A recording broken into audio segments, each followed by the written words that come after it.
The arsenic is pretty much site-wide. That's why I said it may be maybe it's naturally occurring, maybe it isn't, but it's site-wide. The other contaminants, the benzoyl-pyrenes, the 3 locations are over in this area here, expected. That's where the facility was happening. That's where a lot of the work occurred. That's where you have most of the contamination. That's where we also had the lead and the cadmium over in these areas. So it's expected, but arsenic was, by far the most widespread. Yes, and I'll The lead and cadmium, you said, were found one site, one location. sample location. Was it the same one location for the lead and the cadmium? Good question. No, they weren't. I don't believe they were. I'd have to look that up, but I don't believe off the top of my head they were. And that's, typical. We found one location where it was above Act 2 residential standards. It doesn't mean that we didn't find it. Excuse me? You're speaking very quickly. I'm sorry. Excuse me. We found one. So I'm sorry. you I found one location for those contaminants, the lead and cadmium, that was above Act 2 residential standards. Okay. There were other areas, on the site where it was below Act 2 residential standards. Okay, but you said in your little chart that lead and cadmium were found in only one spot. One spot above the Act 2 residential standard. I'm sorry. But now you're saying two. No, so no, okay. two. One locate, I'm sorry, okay, I can understand your confusion. They weren't all found, go ahead. I got it. I did the sampling. So Okay. cadmium and lead were both observed at one location out of the 48, but they're 2 different locations. Does that answer your question? Yeah, so we found lead So once one here. place you found lead but not cadmium, Correct. and another place you found cadmium and not lead. Yeah. Correct. That would have been a really important point to make. Well, that's Because already that answered the means question. there's 2 points, 2 sites, not just one that has both materials. Well, no, but I said there was only one for each. It was on each, Right, but the one for each could be the one over there was lead and the one over here was cadmium, or there was one site where there was lead and cadmium. right, you're absolutely right. Ray, the arsenic you're talking about, have you tested and can you tell us if it's organic or inorganic? Obviously, the inorganic is much more dangerous, toxic, And no, we didn't, and that's a good question. We could have done there is part of Act 2 which allows you to do a background evaluation. We could have went off-site and collected samples. That's one way when I say it's naturally occurring, how are you going to find that out? Well, we want to sample areas that are off-site. So we could have done that, but we didn't. And one reason we didn't do that is because we're capping those areas that are above the standard anyway. So that it's going to be, the risk is going to reduce, there will be no exposure.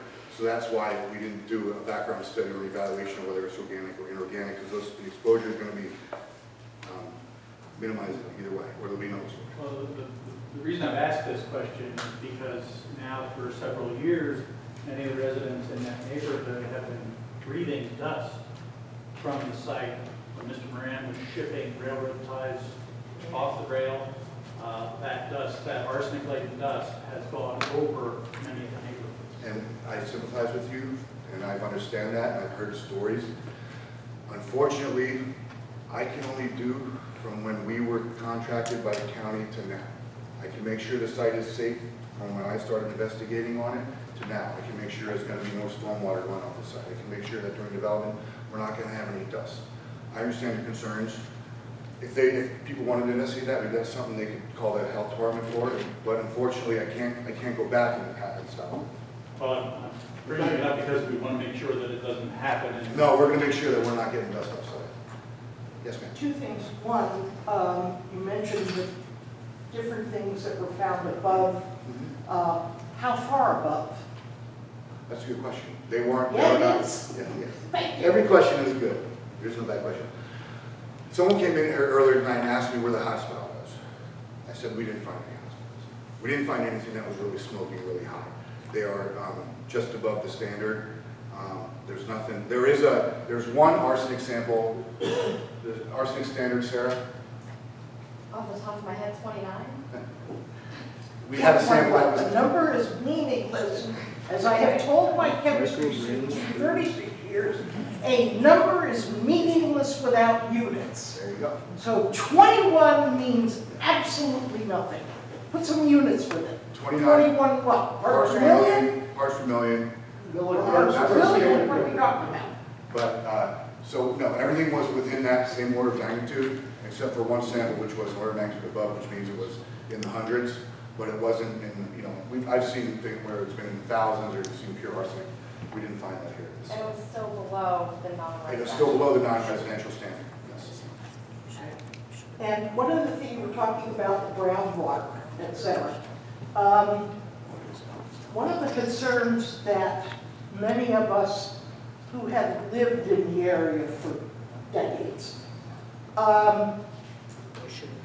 let's not talk just groundwater, but let's talk about runoff that we know occurs into the Susquehanna. Because even when Celotex was there was a trench at the edge of the property where the water ran right into the Susquehanna.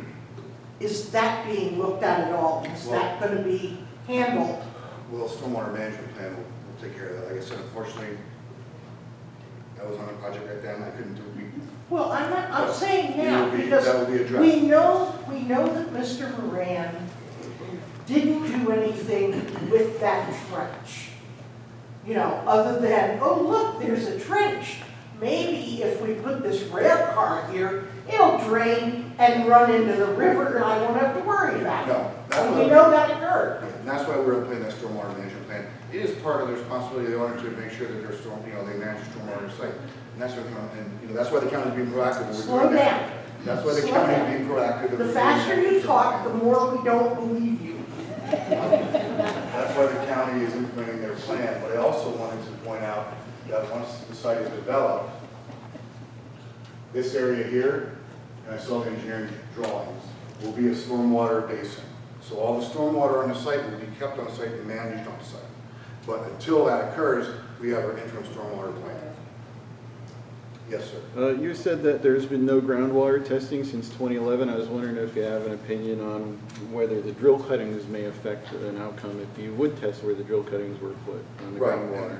And that's one I mentioned about letting the data lead you. We investigated those areas where there were soil piles, and Mr. Moran said these are from drill cuttings, and this is from soil that came from offsite. We investigated those soils. We didn't find anything in those soils that would be indicative of fracking materials, like I said, the barium, the petroleum, hydrocarbons, or the sodium, things of that sort. And so, you know, if we would have investigated groundwater, but we didn't feel the need to at that time. By chance, are you referring to the piles that Moran moved on you, and which was referred to in the phase 2 of the Apex report, that these piles were moved and then tested, like you might be taking somebody's word that they were not tampered or Well- replaced or cleaned up in the meantime? Yeah, we're not stupid.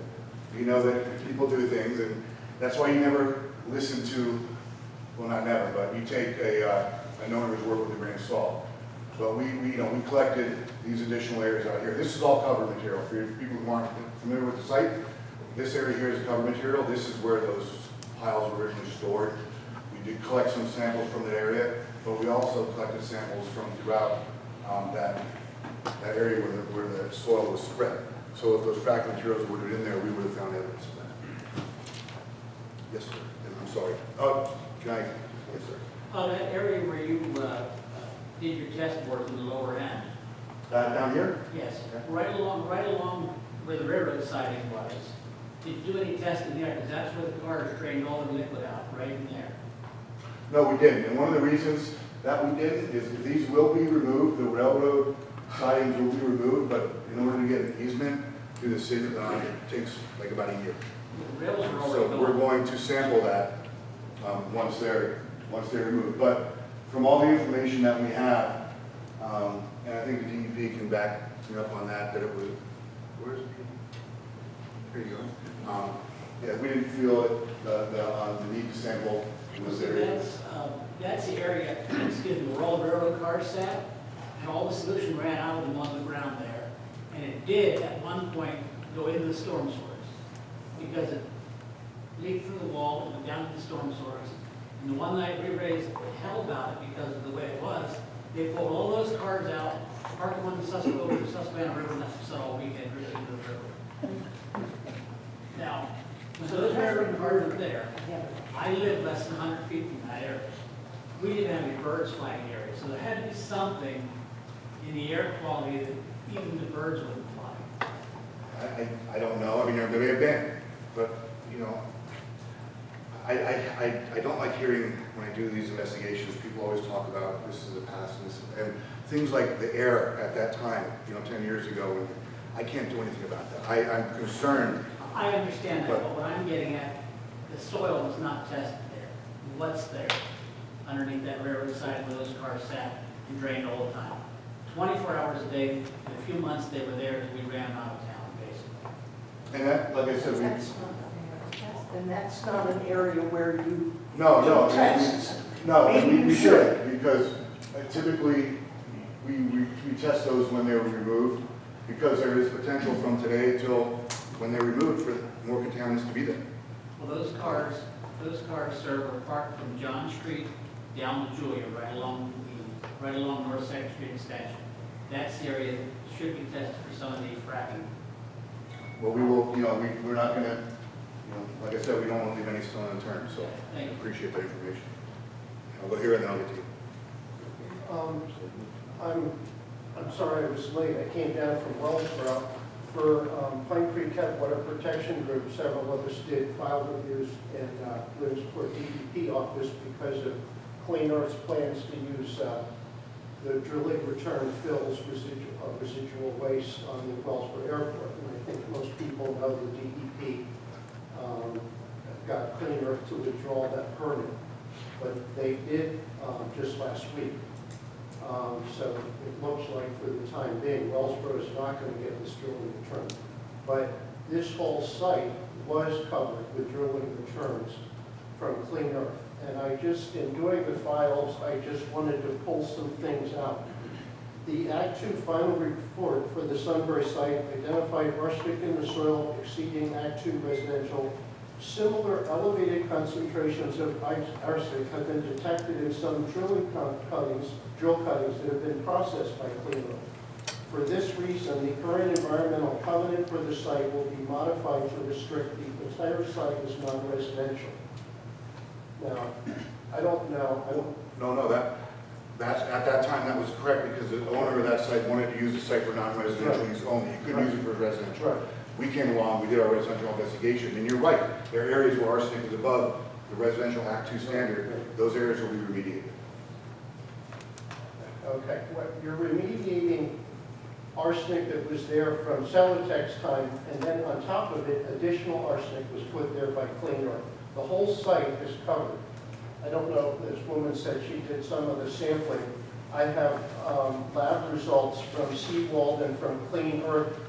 One of the samples that Clean Earth used, diesel range organics, were 86,500 milligrams per kilogram. So like 10% diesel fuel in that batch.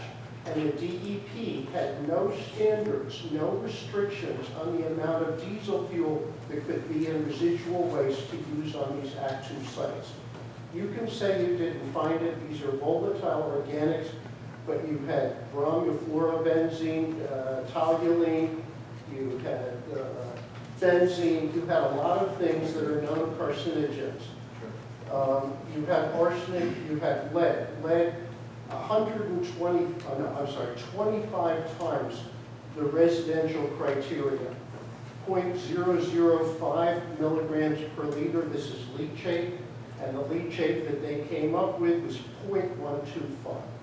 So you're leaching lead right on the banks of the Susquehanna River in the test. Clean Earth says that it capped, it calls it engineered fill.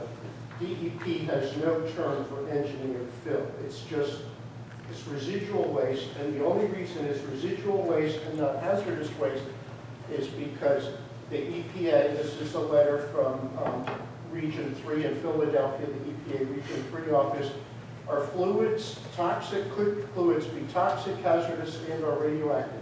Individual constituents within the brine produced during oil or gas production could be toxic, hazardous, or radioactive. However, these fluids, when produced in association with oil and gas production, are exempt from hazardous waste regulation and are not classified as hazardous. So we're in 1984. Yes is no, clean is dirty, dirty is clean. Admittedly, Clean Earth says it takes drilling returns pre-fracking. But when you have multiple fracking, when you have multiple wells on one site, in Tioga County, and I'm sure it's true in Bradford County, where most of Clean Earth's material came from, they would frack a well. If they liked it, they'd come back on the site and drill another well 4 feet of earth, 10 feet away, and another one 10, right in the line, so they could move the rig down the line without dismantling it. So the possibility is very real that there are frack contaminants in a non-frack well. And the other thing is the dishonesty of Clean Earth. When they presented their contract to Wellsboro Airport, they said that they would use horizontal drill cuttings. And that was, I don't mean to interrupt you. okay. You mentioned the airport. I want to make sure that I don't want to confuse two sites. Okay, I'll drop the airport. This is Yes. the DEP meeting with Clean Earth, May 2nd, 2012. The general objections, this is the DEP being told by Clean Earth the advantage. Sending oil to Ohio cheats Pennsylvania of jobs. Sending soil to landfill robs vital and sustainable projects of fill.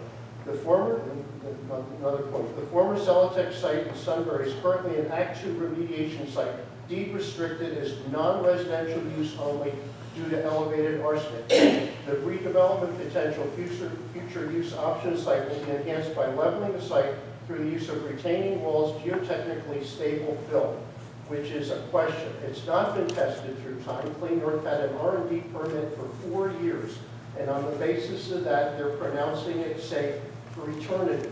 Well, I can speak to part of that. Okay. We Let me just accept only vertical drill hole cuttings and horizontal pipeline cuttings because these cuttings tend to have better quality. That was the plan, but in the end, it seems clear that Clean Earth was using horizontal drill cuttings. And I think you'd have to agree that that's what they were doing at their tug mill up in Williamsport on Lycoming Creek Road. Right. They were bringing truckloads down, and they were not, most of the fill is horizontal. Right, and what they brought on site, I don't know. But we made sure that we tested, but I said for 145 different compounds in the areas where they placed that fill. We did not, as I said before, we identified those 5 compounds. We didn't identify anything that was related to fracking material. But if for some reason it would be there, we're capping, the site's going to be capped residential, we're going to remediate those areas. But we didn't identify, we didn't see anything that would identify there, be identified as fracking materials. So there's, they could say that they brought that material on site, but we investigated for those contaminants and chemicals that are associated with fracking. We didn't see it. And so I can't, that's the best I can do. That was what was in our scope of work. You say 145 compounds.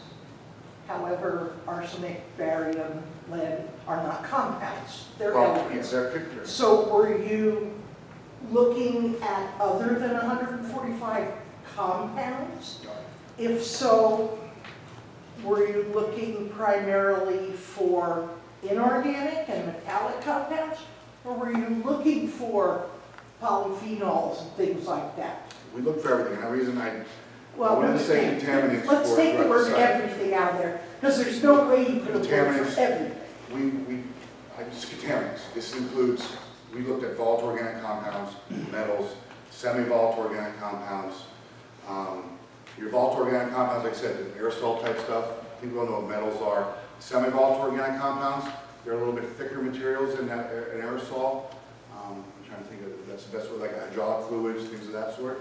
We looked at polychlorinated biphenyls, these are PCBs, things used in transformers. Historic site use was farm, we looked at pesticides, so we investigated that too. So we chose, there's different suites of chemicals we can sample for and analyze for, and based on our historic site review, we believe that those were ones that would be important to sample for at the site. And you found no hexavalent chromium No, contacts? and I actually added that to a site because I worked on a really big hexavalent chrome site in New Jersey, and I said, aha, when I saw that Westinghouse was there, because hexavalent chrome is used to coat wires and used to cool them. And so I added that to the sampling list, and we didn't find it. Could you speak to whether the polycyclic aromatic hydrocarbons found were consistent with fuel oil number 6 or a service station leakage? We didn't need, that sort of gets into environmental forensics. That gets into when you're worried about who, well, and it's important. And It's that's interesting because important. the- When we did do the short list of petroleum hydrocarbons for the number 6, for the number 6 fuel oil, we saw those. We did sample for the short list of petroleum hydrocarbons. But if we found other hydrocarbons on site, sort of, and I'll get a little technical here, like benzene, toluene, ethyl benzene, xylene is called BTEX, typical in gasoline and other things. You can, we wanted to know if it was there, because if it's there, we need to remediate it, we need to make sure the site's safe. This wasn't a litigation case where we're looking at who did what and where and why. That's when you might get into more of the environmental forensics, and you can actually tell what type of chemicals a company produces, they leave signatures. Well, it's But no, we interesting, the media has sort of pinned the old service station on Front Street as being the source of the PAHs. So they did it essentially without any evidence, is what you're saying, because it could have very well been on site from boiler fuel. That's a good point. I didn't mention that because that wasn't part of the site that the county purchased, but this will be redeveloped. And I'm well aware that there is a remediation that occurred there. They removed storage tanks. There's no documentation to it. We will be on site when we develop that site. If during the excavation or that earthwork it is identified or we see that that area is impacted, it will be managed and dealt with properly. We're, like I said, this doesn't just end here today. We're going to be involved throughout the process to make sure that the site is safe. The PAHs, because it's sort of a follow-up, PAHs will be metabolized by like soil material into even worse carcinogens according to the NIH, like thiol epoxide and aromatic amines. Have you tested for any of that? I'm sorry, can you go back to where you said it metabolizes into? Soil bacteria will metabolize PAHs into diol epoxide and other aromatic amines, which are said by the NIH to be worse carcinogens than the original PAHs. Have you tested for any of that? No. And one of the reasons we haven't is because, as I said before, we know what's there based on our sampling and historic site uses. We will be capping areas where these are located. So if there are degradation products or things of that sort, there still will be no exposure, no risk to those degradation products. And so that's why we didn't have a need to go there and sample for those. Okay, I'll get Carol. Several questions. First of all, why are there so few bores done where the actual facility is going to be placed? It's a good, I think, as I said before, we kind of, as an environmental professional, and we use our experience, and we also use our, we review the site history and the site records. And we come up with this area was used for storage. Actually, no, you're Typically incorrect. used for, go ahead. You're incorrect. There was a hardware store and a furniture warehouse at the end of Julia Street, which is right where that facility is going to be, which burned down. And also the roundhouse was in that area. No, the roundhouse is actually off-site. I'm sorry, I have to click all the way back through. I just want to make sure the roundhouse was over here. And I think these were maybe the other buildings you were talking about. Yeah, These were not part of the site. And that's one thing I think that's one thing that's important. I know there's other areas where you had said, Ray, look at this, look at that. Like I said, the Act 2 is very specific on its scope of work and its focus.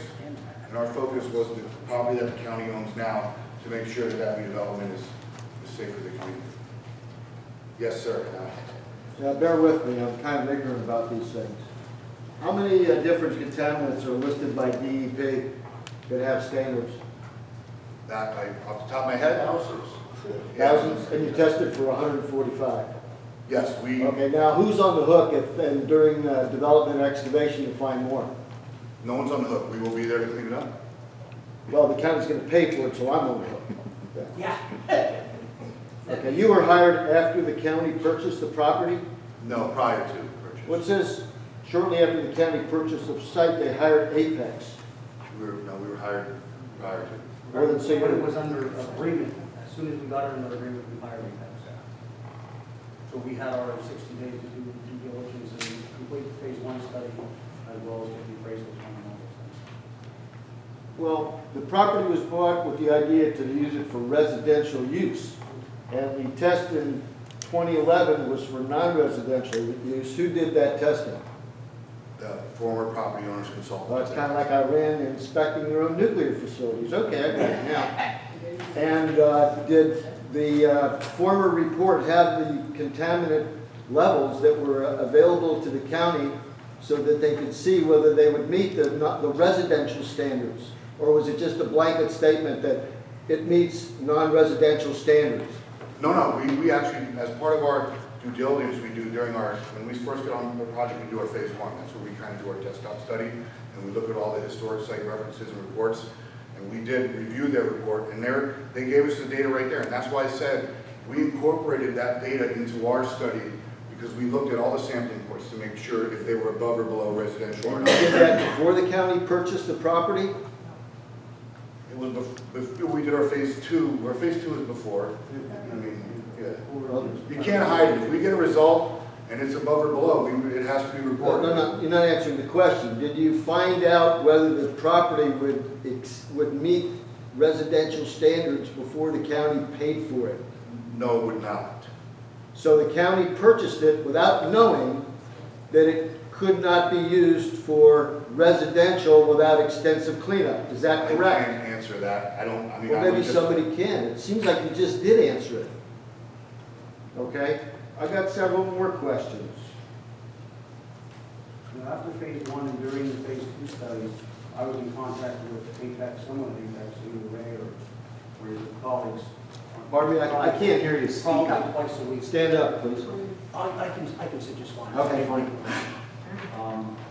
So through our contact and through the phase 1 study, phase 2 started immediately after that. As soon as phase 1 was done, we didn't even close on it. He was out there boring and doing, and we were in contact 2-3 times a week. And I was saying, are we finding anything additional? Are we finding anything that is? I got a real simple question. Maybe you can give me a yes or no instead of dancing around the issue. I'm giving you the answer. No, you're not. Did the county know that there were contaminants that would prohibit it for residential use before they bought it in a report? I had confirmed with them that there were contaminants that would prohibit it from residential use if we were not going to remediate it. And So I the had county numbers knew that it would you not- can be remediated, and it was, Steve, the worst case that we're gonna get is some spot excavating. That would possibly be done. And did the If county- cap wouldn't cover. And did the county know the extent of the remediation of the cost before they paid for the property? Yes, we had estimates done on the Are those caps. binding estimates? Pardon me? Are they binding estimates? No. An estimate is, that's not a bid, that's an estimate. Right, but we had, So it's- we had conversations with, Well, I could give you an estimate of how long it's gonna take me to walk to the door, but it may not be right. In most, I have a question. In most I'm not cases, done. well, this is related to. One other question I had is, in your remediation, you're gonna stop any volatile organic chemicals from migrating off-site by a buffer zone. There are no volatile organic chemicals on site. Okay, any contamination or asbestos or airborne, you're gonna be able to protect the residents from any contamination? How are you gonna do that? You putting a plastic bubble over the site or what? No, and we've done this, we do this a lot at Okay. sites where we do cleanups and remediation. Mhm. We set up stands at several different levels throughout along the perimeter of the site, and we actually collect air samples throughout the day, and we have those analyzed. And we'll send those off, but we also get real-time readings throughout the day, and we can set an alarm number on there that if it reaches like 5 cubic meters, per liter of a certain contaminant in the air, that it'll go off, and so that we can shut down our work. On days where it's very windy, obviously we're not going to be doing extensive earth work on those days. We have to work with the weather. But Well, there are ways that was you a can question. make sure- Thank you for answering. Well, I'm sorry. Go ahead. No, there are ways to make sure that you don't let it get off site. And some of the fencing, the sheeting along the fence has fallen down along the site. That'll be put back up. So that'll help for the dust. That's weird, because at 40 miles an hour, you're going about 40 feet per second, it takes 10 seconds to get to my property. You're gonna be able to prevent that from happening in 10 seconds? No, we wouldn't, I don't think we'd be working at 40 mile an hour winds. Like I said, that's something that we need to be cognizant of and aware of. And, you know, I said, we've done this before, is we have to work with the weather throughout this process. Will you be devising an emergency evacuation plan for that site? No, there are precautions for the site, whole site itself, no. If we are working and so we say we get, you know, our air monitoring, our meter, it hits above us, above what our level is. We say, we can't work with this level. We leave the work zone. And the best you can do then is we wait, we make sure everyone is out of the work zone, and then we go back in and we test it with the monitor and make sure that the levels have dropped below so that it's safe to go ahead and proceed But with I'm work. confused with that now because it's still above ground, so you have the air quality. And if you guys are going to leave your area where you're working, then what happens to everyone that is in that close proximity of the property? I think I would qualify this as that those are worst case scenarios. We will be, like I said, we're going to be watering down the soil in the site, and so that there is no dust while we do this work. It's something that it's typically done in the industry, and so we don't believe that there should be minimal amount of dust. But yeah, if we get a hit in the work zone, you know, if it gets over those meters, they'll let us know, and it'll beep and it'll go off, and you know, we'll know that it's there.